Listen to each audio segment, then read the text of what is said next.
नमस्कार। Plus one education channel पर आप सभी का स्वागत है। इस वीडियो में हम बात करेंगे भारतीय संविधान का निर्माण कैसे हुआ, प्रक्रिया क्या थी, कौन कौन सी कमेटी बनी, उसके मेंबर कौन थे। तो शुरू करते हैं। भारत का संविधान जो निर्माण प्रक्रिया शुरू हुई, ये कैबिनेट मिशन योजना के अंतर्गत किया गया।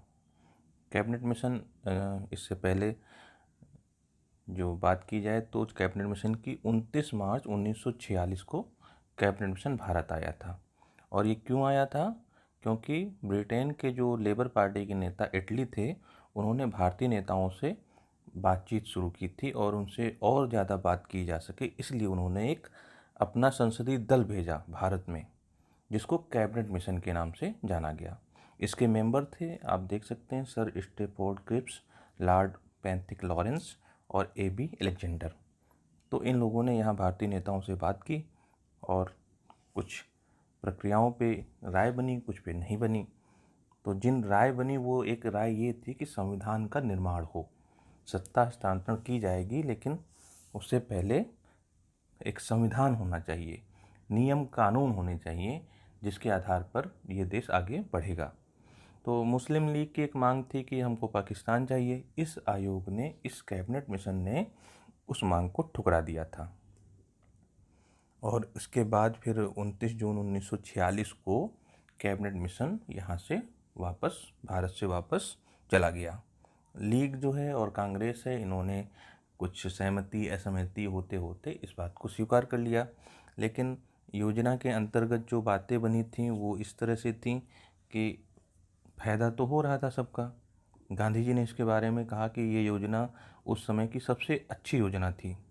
उसमें ऐसे बीज थे जिसमें दुख की भारी, जो दुख झेल रहा था भारत, दुख की मारी जो जनता थी, उसको कुछ न कुछ मुक्ति मिलने वाली थी। इस तरह से उन्होंने अपने विचार व्यक्त किए थे। तो इस प्रस्ताव में एक योजना ये बनी थी कि जो अंतरिम सरकार बनेगी उसमें कांग्रेस के 6 सदस्य होंगे, मुस्लिम लीग के 5 होंगे और 3 सदस्य अल्पसंख्यक कोटा से होंगे। इस तरह से मिला के टोटल 14 जो सदस्य हैं उनकी अंतरिम सरकार बनेगी। लेकिन मुस्लिम लीग जो है वो फिर बाद में अपनी बात पे अड़ जाती है और सीधी कार्यवाही जो है, जिसको डायरेक्ट एक्शन डे 16 अगस्त 1946 कहा जाता है, वो रक्तपात, खून, हिंसा से भरा हुआ एक साल गुजर जाता है। तो यहाँ पे हम बात नहीं करेंगे। अब हम बात करने जा रहे हैं विभाजन के बाद जब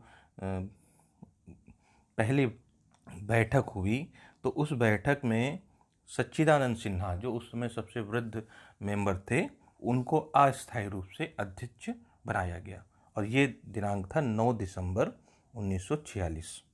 इसके 2 दिन बाद 11 दिसंबर 1946 को डॉक्टर राजेंद्र प्रसाद जी को स्थायी सदस्य चुन लिया जाता है और बी.एन. राय साहब को वैधानिक, जो संवैधानिक सलाहकार है, उस पद पर नियुक्त किया जाता है।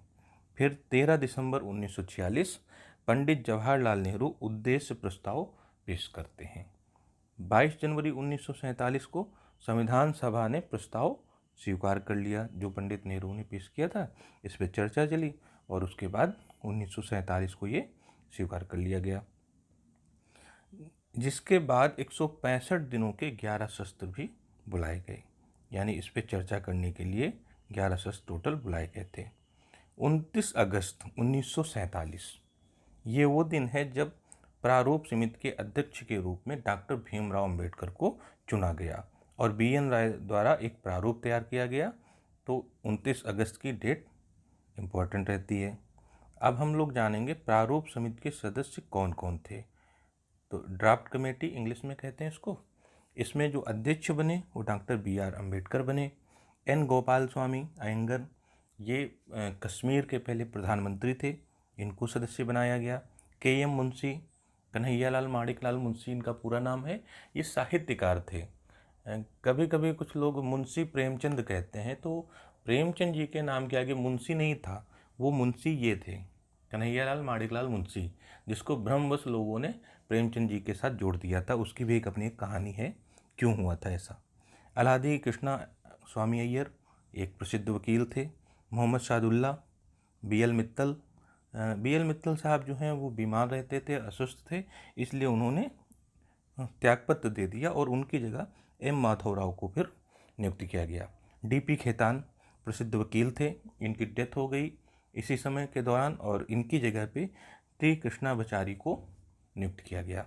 तो ये हमारे मेंबर हैं जो प्रायोगिक कमेटी के। संविधान के और कुछ तथ्यों के बारे में, तो संविधान का प्रारूप जो है 21 फरवरी 1948 को संविधान सभा के समक्ष विचार करने के लिए प्रस्तुत किया गया और इसके 3 वाचन हुए।